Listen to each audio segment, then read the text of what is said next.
what was it that Philip was telling the eunuch in between getting in his chariot, starting in Isaiah 53, to the point where he says, well, there's water, why not be baptized? What was he telling them? The Bible doesn't say in the scriptures what it was, but we know what it is, because later on in the scriptures, Paul and Peter both expound on what Philip said. You want to know what it is? I'll tell you.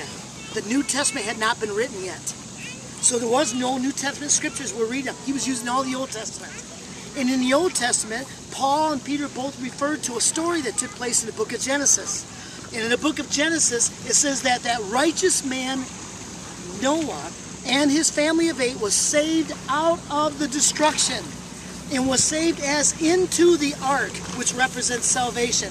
And yet a whole generation perished, being buried in water. And what he was telling him was, because Jesus Christ is the only ark of salvation for you, the only way that you can avoid the eternal drowning death of God's judgment is you have to be inside the ark of salvation.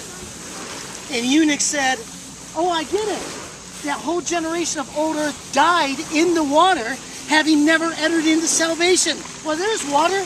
Let me be buried in death and identified with them, that I might be raised up as Christ was raised up 3 days later, to be identified with him. And I'll enter into his ark of salvation, just like Noah and his righteous family did 6,000 years before. Get it? Yeah. That's what he was telling them.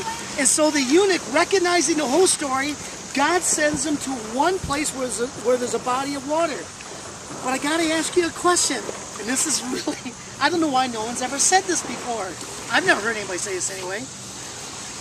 Didn't the Spirit tell him, I want you to go out into an area between Gaza and Jerusalem? And it was called a what? What was the area called? The desert land? A desert.